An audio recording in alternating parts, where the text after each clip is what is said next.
Hello everyone, welcome back to my YouTube channel. তোমরা সবাই কেমন আছো? আশা করছি সবাই ভালো আছো আর আমিও অনেক ভালো আছি। তো আজকে আমি বানাচ্ছি চিকেনের মেটে আর কচকচি রান্না। তো তোমাদের সাথে পুরো ভিডিওটা শেয়ার করছি, তোমরা ভিডিওটা দেখতে থাকো। কীভাবে বানাচ্ছি, যেমন করে চিকেন বানাও তোমরা ওইভাবে তো বানাচ্ছি, কিন্তু আমি চিকেন বানাচ্ছি না, আজকে মেটে আর কচকচি একটু বানাচ্ছি। তো অনেক দিন খাওয়া হয়নি, আর এটা আমার চিকেনের থেকেও খেতে বেশি ভালোবাসে সবাইও আর আমিও, তাই আমি ভাবলাম যে এটাই বানিয়ে ফেলি।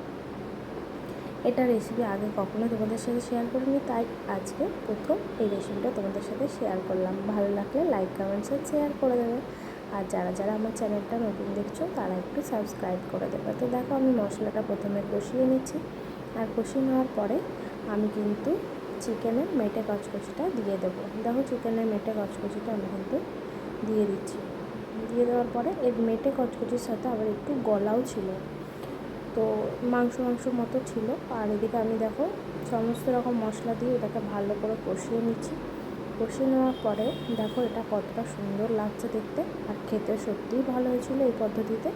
তোমরা সবাই বানিয়ে খাবে, যারা যারা এটা পছন্দ করো। অনেকেই আবার পছন্দ করে না, তো আমার মনে হয় অনেকেই আবার পছন্দও করে খুব।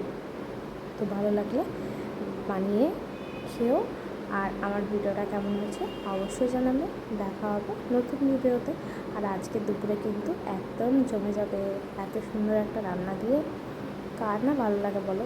তো আমি এটা একটু মাখা মাখা মতো করেছিলাম, তাই খুবই টাইট হয়ে গেছিলো বলে আমি একটুখানি জল দিয়ে দিয়েছিলাম। জল দিয়ে দেখলাম যে না, এখনও হয়নি, তাই আমি একটু ঢাকা দিয়ে রেখেছিলাম। ঢাকা দেওয়ার পরে ঢাকাটা খুলে দেখি কমপ্লিট হয়ে গেছে সেদ্ধ। তো চলো এবার ভাতের সাথে খেয়ে নেবো।